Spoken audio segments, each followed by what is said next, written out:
క్రీస్తునందు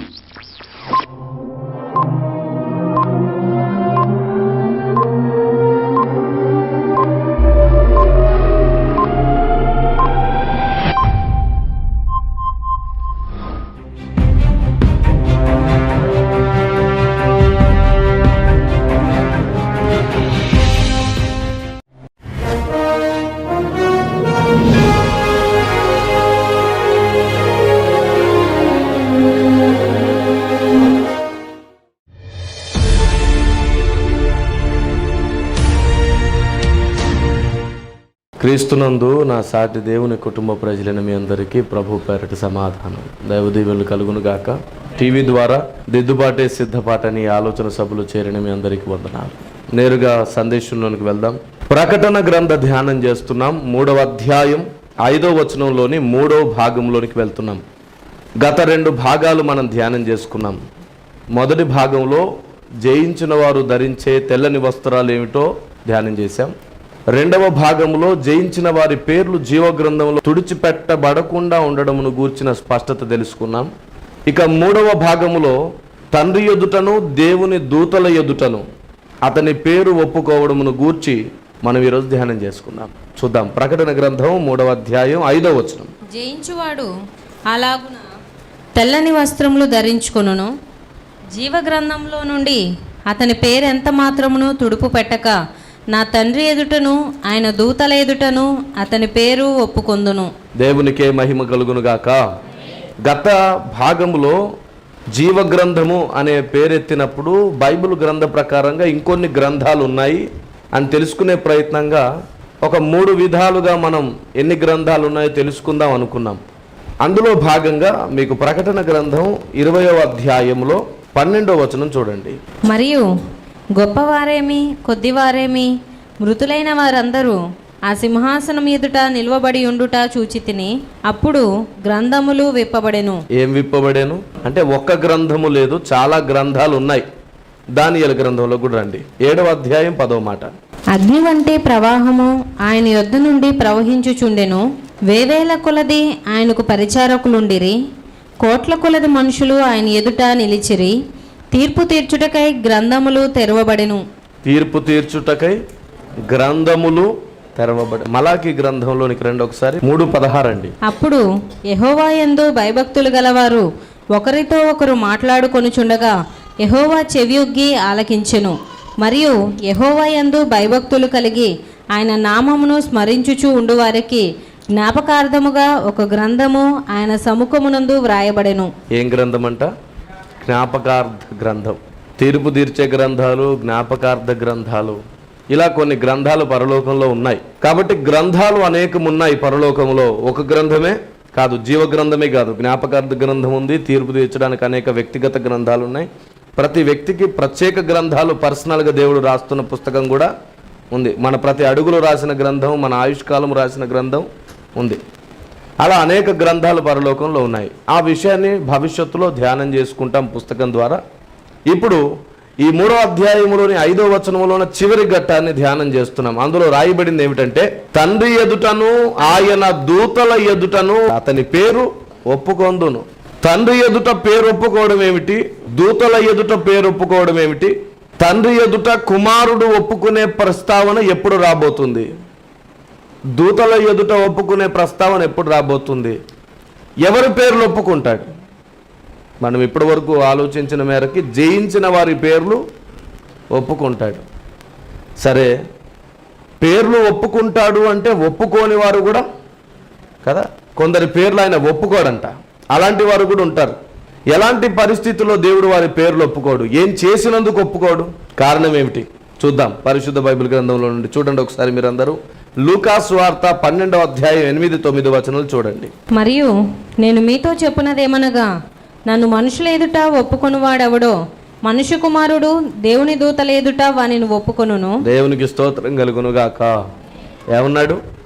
నన్ను మనుషుల ఎదుట ఒప్పుకొనిన వాని పేర్లను దేవుడు ఎక్కడ ఒప్పుకుంటాడంట? దేవుని దూతల ఎదుట వానిని ఒప్పుకొనును. మరి ప్రకటన 3:5లో జయించిన వారి పేరు ఒప్పుకుంటానన్నాడు. మనుషుల ముందు యేసే దేవుడని ఒప్పుకుంటే ఒప్పేసుకుంటాడా? మరి జయించడం అనే ప్రస్తావన ఎందుకు పెట్టాడు మధ్యలో? ఆ కింద చూడండి. మనుషుల ఎదుట నన్ను ఎరుగనను వానిని నేనును ఎరుగనని దేవుని దూతల ఎదుట చెప్పుదును.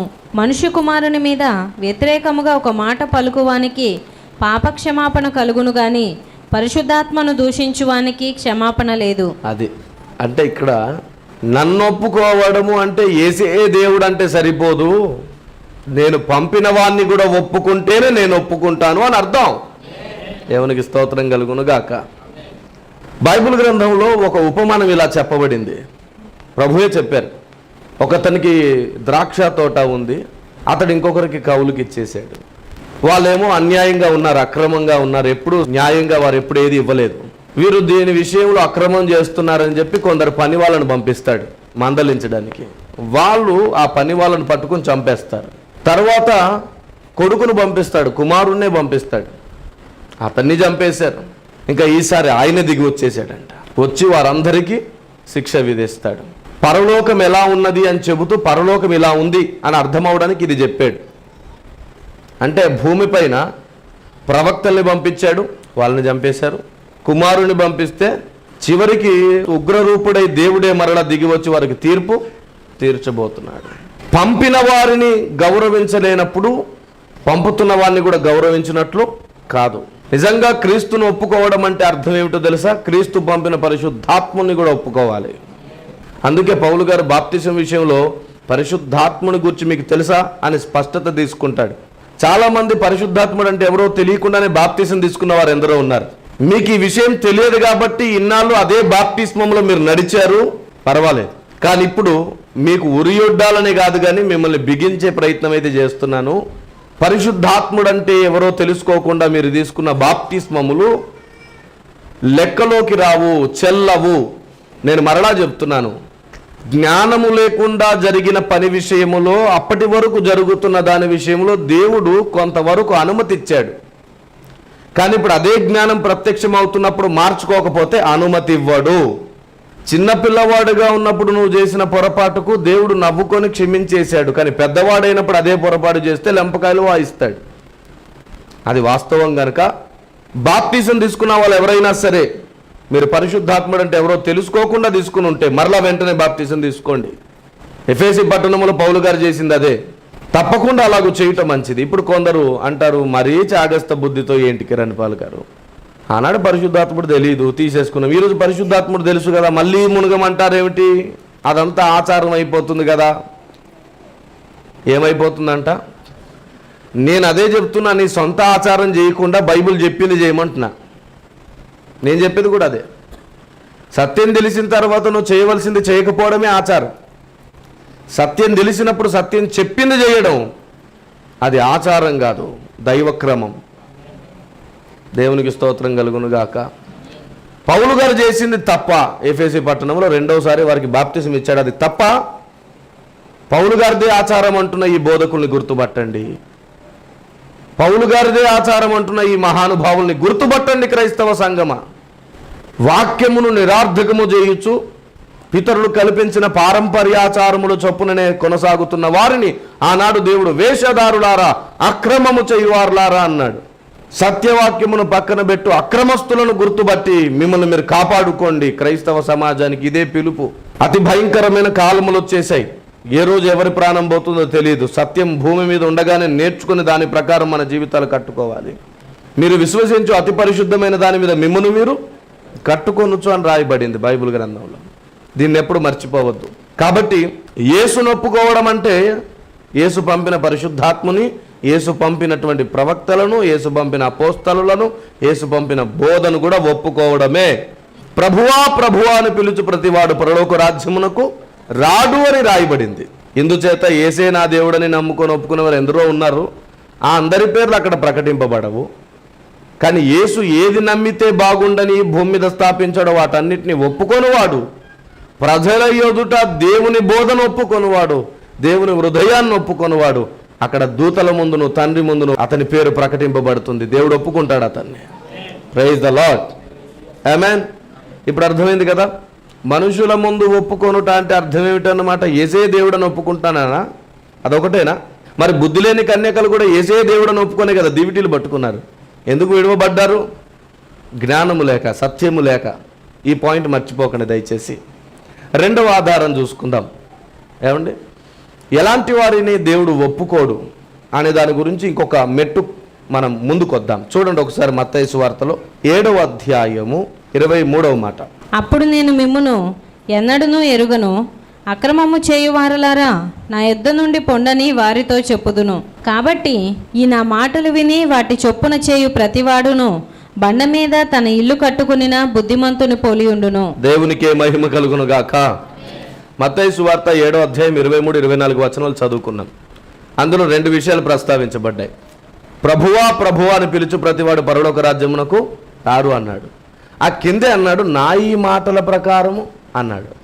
అంటే దాని అర్థం ఏమిటి? ప్రభుని ఒప్పుకొనుట అంటే ఆయన మాటల ప్రకారము జరిగించుటయే ఆయన ఒప్పుకొనుట. ఈరోజు నేను బోధ చేస్తున్నానండి, సత్య సిద్ధాంతము, సత్యబోధ, సత్యస్థాపన జరిగిస్తున్నాను. ఈ బోధకు విరుద్ధమైన దాన్ని చేస్తూనే కిరణ్ పాల్ గారు అంటే మాకు ఇష్టం అంటే వాడు నన్ను ఒప్పుకున్నట్టేనా?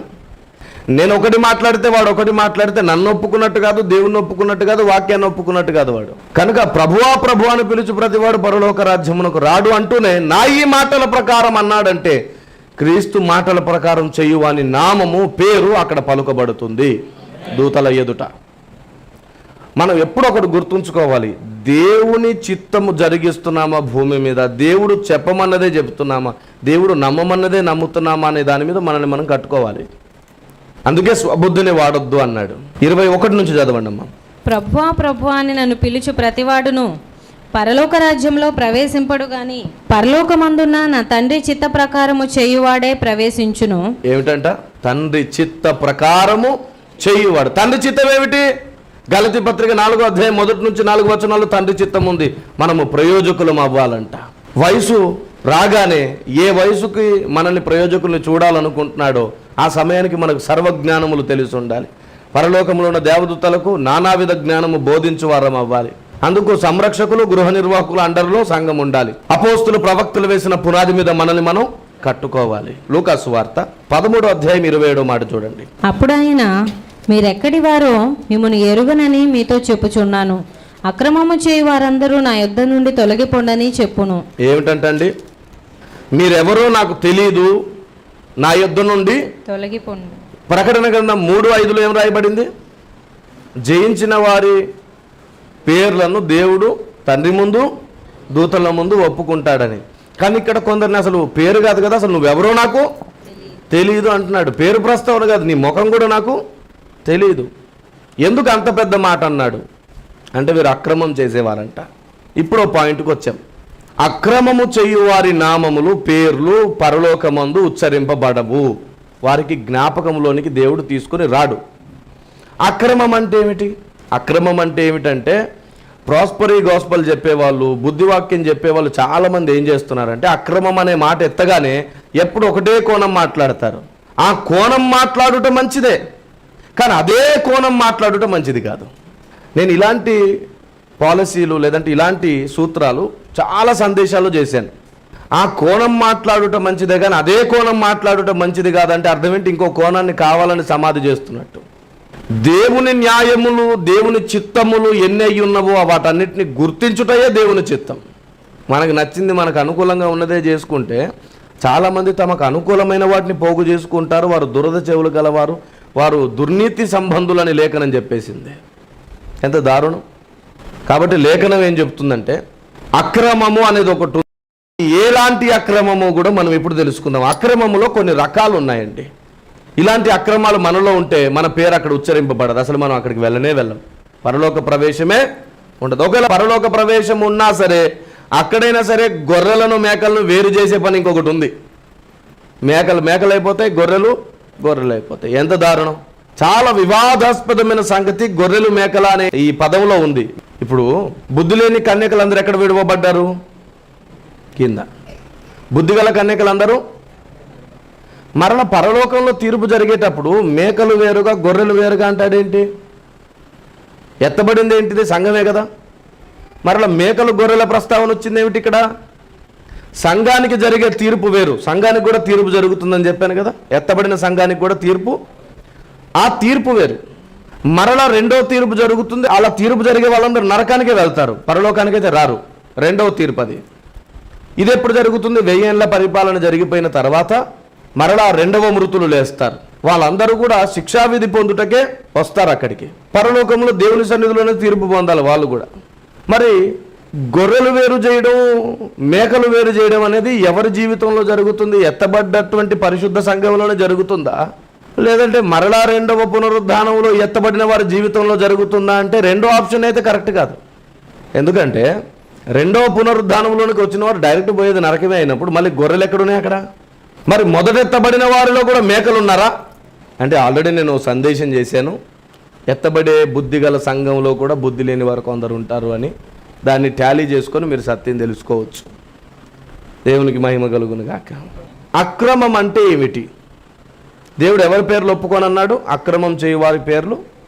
అక్రమం అంటే ఏమిటంటే మోసాలు, ఈ లోకంలో డబ్బు, ధనము, బంగారం, వీటి విషయంలో జరుగుతున్న అన్యాయం ఉంది, అదే అక్రమం అనుకుంటున్నారు.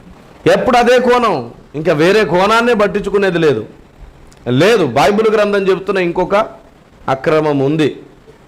ఈరోజు నేను ఒక పెద్ద మాట చెప్పాలనుకుంటున్నాను. నీతిమంతులలోనే దుష్టులు ఉన్నారు, నీతిమంతులైన దుష్టులు ఉన్నారు. ఏమన్నాను నేను? నీతిమంతులైన దుష్టులు ఉన్నారు, నీతిమంతులలోనే దుష్టులు ఉన్నారు.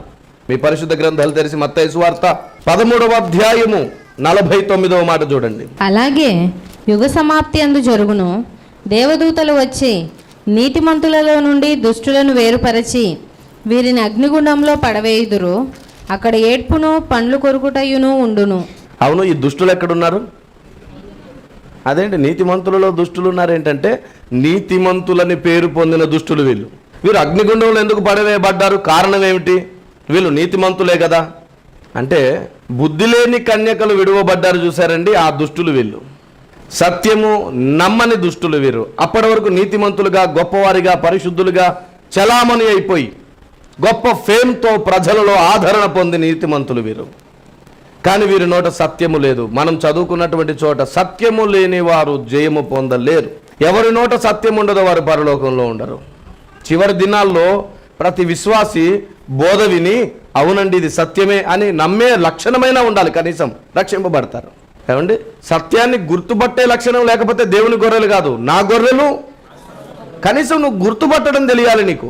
కానీ సత్యం బయటకు వచ్చిన తర్వాత నువ్వు చెప్పింది అబద్ధమని చెప్పితే ప్రజల్లో ఎక్కడ అవమానం జరుగుతుందోనని చెప్పి లేదు ఇదంతా అబద్ధమని సత్యాన్ని అబద్ధంగా మార్చేవారు ఉన్నారు. రోమా 1:25 ప్రకారంగా సత్యమునే అసత్యముగా మార్చి లాభములను అపేక్షించు వారు ఉన్నారంట. ఎహెజ్కేలు 33:31 ప్రకారంగా కూడా దేవుని ప్రజల్లో లాభము కొరకు ఆశించేవారు అనేకులంట. ఎంత దారుణం చూడండి. దేవుని వాక్యం విషయంలో కూడా న్యాయము చేయలేని అక్రమము వీరిది. ఇంకొక మెట్టు అలా కిందికి వస్తే నీతిమంతులలోనే దుష్టులు అన్న పదానికి ఇంకా స్పష్టత తెస్సలోనిలకు రాసిన పత్రిక 2వ పత్రిక 2వ అధ్యాయం 11వ వచనంలో ఉంది. ఇందుచేత సత్యమును నమ్మక దుర్నీతి యందు అభిలాష గల వారందరూ. ఏంటంటమ్మా? సత్యమును నమ్మక దుర్నీతి యందు అభిలాష. ఏ నీతి అంటే వీళ్ళు నీతిమంతులే, కానీ వీళ్ళ నీతి ఏం నీతి? అది అందుకే నీతిమంతులైన దుష్టులు. వీళ్ళ నీతే, కానీ అది దుర్నీతి. దుర్నీతి అంటే ఏం చెప్పాను? ఒకసారి చెప్పాను సండే. ఏం చెప్పాను? దుర్నీతి అంటే సత్యము కాని గొప్పదంతా దుర్నీతే. ఈ భూమిలో చాలా నీతి ఉంది, ఈ లోకంలో చాలా నీతి ఉంది, కానీ సత్యము లేని నీతి అది. సో సత్యమును నమ్మని వారు అందరి నీతి ఏ నీతి? కానీ వీళ్ళు నీతిమంతులే కదా. సత్యము నమ్మనందు చేత వీరి నీతిని దేవుడు ఏమని పిలుస్తున్నాడు? దుర్నీతి. ఈ లోక ప్రజల ముందు లాభాపేక్ష చేత మీరు నడుచుకున్నారు. లోకములో అవమానం కలిగినా పర్వాలేదు, మనుషులు ఎవరు వెంబడించకపోయినా పర్వాలేదు, నేను దేవుని సత్యాన్ని నమ్ముతాను, దాన్నే ప్రకటిస్తాననే స్థిర బుద్ధి నీకు లేనందు చేత, స్వస్థ బుద్ధి నీకు లేనందు చేత నీవు దుష్టునిగా నిన్ను ప్రకటిస్తున్నాను, నువ్వెవరో నాకు తెలియదు, అక్రమము చెయ్యువార్లారా అన్నాడు. ఇంకొంత ముందుకొస్తే మీకు ఇంకొక విషయాన్ని చూపిస్తాను. అపోస్తుల కార్యములు చూడండి 3:26. దేవుడు తన సేవకుని పుట్టించి మీలో ప్రతివానిని వాని దుష్టత్వము నుండి మళ్లించుట వలన మిమ్మల్ని ఆశీర్వదించుటకు ఆయనను మొదట మీ వద్దకు పంపెనని చెప్పెను. Praise the Lord. అపోస్తుల కార్యం 3వ అధ్యాయంలో ఉన్నటువంటి ఈ మాట, దేవుడు తన సేవకుని పుట్టించి ఏ దుష్టత్వము చేత పరలోకానికి మనం వెళ్ళనవసరం లేని స్థితిలో పడిపోతున్నామో, వెళ్ళడానికి వీలు లేకుండా పడిపోతున్నామో, ఏమండి ఏ కారణం చేత మనం పరలోకం వెళ్లకుండా ఆగిపోతున్నామో, ఆ దుష్టత్వం అనేది మనలో లేకుండా చేయడానికి ఒక సేవకుడే పుడతాడంట, ఒక సేవకుడే వస్తాడంట. ఈ మాట క్రీస్తుకు వర్తిస్తుంది, ఇదే మాట క్రీస్తు పంపిన వానికి వర్తిస్తుంది. నన్ను ఒప్పుకొనుట అనగా నేను పంపిన వానిని కూడా ఒప్పుకొనుటయే అనేది క్రీస్తు ఇచ్చినటువంటి డెఫినేషన్. అందుకే మిక్స్డ్గా ఆ పదాన్ని దేవుడు రాశాడు. దీని గురించి యోహాను గూర్చిన మర్మం అని ఆల్రెడీ ఒక సందేశం చేశాను. తప్పకుండా ఆ మెసేజ్ వింటే మీకు స్పష్టత వస్తుంది. ఇది క్రీస్తు కోసమే అని ఒక బాణిలో పరిగెత్తే వాళ్ళు ఎందరో ఉన్నారు. నిజమేనాయన, ఇది క్రీస్తు కోసమే, క్రీస్తు తాను పంపిన వాని కోసం కూడా రాయించిన మాట. ఎందుకంటే 3:21 చూడండి. అన్నిటికీ కుదురుబాటు కాలంలో వచ్చునని దేవుడు ఆది నుండి తన పరిశుద్ధ ప్రవక్తల నోట పలికించెను. అంతవరకు యేసు పరలోక నివాసి అయి ఉండుట ఆవశ్యకము. రైట్. ఈ టైంలో యేసు ఎక్కడున్నాడు? మరి యేసు పరలోకంలో ఉంటే ప్రజల దుష్టత్వమును మళ్లించడానికి భూమి మీద ఒకడు ఉండాలిగా. అదే క్రీస్తు పంపినవాడు, దేవుడు పంపినవాడు. ఇదే మాట మలాకి గ్రంథంలో ఏమని రాయబడింది? యెహోవా నియమించిన మహాభయంకరమైన దినము రాకమునుపే ప్రవక్తకు ఏలియా ఈ భూమి మీద ఉంటాడంట, ప్రజల్ని దేవుని వైపు, జ్ఞానం వైపు, సత్యం వైపు తిప్పడానికి. ఆ దుష్టత్వము నుండి మనల్ని విడిపించాలి. ఏంటా దుష్టత్వం? సత్యమును నమ్మని బుద్ధి ఒకటి ఉంది. సత్యము కనబడుతున్నా సరే దీన్ని నమ్మను అనేటువంటి అజ్ఞానం ఒకటి ఉంది. దాని నుండి మనల్ని విడిపించే సేవకుడు భూమి మీద సత్య సేవకుడు ఒకడే ఉంటాడు అనేది లేఖనం చెప్తున్న సత్యం. 23 చదవండి. ఆ ప్రవక్త మాట విననివాడు ప్రజలలో ఉండకుండా సర్వనాశనమగును. ఈ సర్వనాశనమగును అన్నదే కదా మనం ఇంతకుముందు చదువుకున్నది కూడా కదా. అక్రమం చేయవర్లారు, మీరు ఎవరో నాకు తెలీదు, వెళ్ళిపోండి అన్నాడు. వాళ్ళని తీసుకెళ్ళి అగ్నిగుండంలో, సర్వనాశనమే కదా అది. వారి పేర్లు కొట్టివేయబడతాయని రాయబడింది. ప్రజలలో ఉండకుండా వారి పేర్లు కొట్టివేయబడతాయి. ఏ పేరు అక్కడ ఒప్పుకుంటానని 3:5 అన్నాడో ఆ పేరు ఇక్కడ లేదు అంటే వీరు దేన్ని గెలవట్లేదు తెలుసా? తమ స్వబుద్ధిని గెలవట్లేదు. సత్యమును ఒప్పుకునగల మనసు వారికి లేదు. సత్యము నమ్మని దుర్నీతి సంబంధులందరూ కూడా దుష్టులే. ఇప్పుడు ఆత్మఫలములు అని పిలవకూడదండి, బైబిల్లో ఆ మాట రాయబడలేదు. ఆత్మఫలం అనాలని ఉందనుకోండి, అది పెద్ద విషయమా అండి? మన రక్షణ పోతుందా ఏమిటి అంటే ఏమన్నా తప్ప అని అంటారు కొందరు. అదిగో వాళ్ళే దుష్టులు. ప్రభు భోజనం ఆశీర్వాదం కోసమో దీవెన కోసమో తీసుకునేది కాదండి. ప్రభు భోజనం తీసుకోవడానికి ప్రత్యేకంగా 5 ప్రాముఖ్యమైన సంగతులు ఉన్నాయి. ఆయన మనలో ఉండాలన్నా మనం ఆయనలో ఉండాలన్నా ప్రభు భోజనం కావాలి. పునరుద్ధానంలో లేపబడు వారికి ప్రభు భోజనం. ఆయన శరీరం రక్తం తినేవాడు మృతుల్లో నుండి లేపబడతాడు.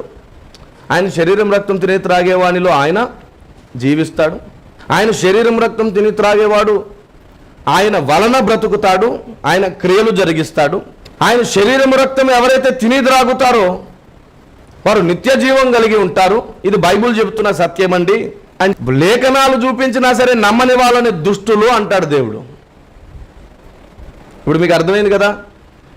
ఒకటి నిరూపించబడి సత్యమని ప్రకటించిన తర్వాత అది ఎంత సత్యమో అందరికీ అర్థమైనా సరే అర్థమవ్వనట్లు నటించి తమ బోధలోనే కొనసాగేవారే దుష్టులు. అర్థమై అర్థం కానట్లు మెలకుగా ఉండి నిద్రపోయే మూర్ఖులు వీళ్ళు. కళ్ళు మూసుకొని పాలు తాగే పిల్లులు వీళ్ళు. ఆ స్వభావం మనలో ఉండకుండా జాగ్రత్త పడితే మనం జయిస్తాం. Praise the lord. యాకోబు పత్రికలో ఏమన్నాడు చూడండి. హెచ్చరికా పత్రిక అయిన యాకోబు పత్రిక 1వ అధ్యాయము 21వ మాట చూడండి.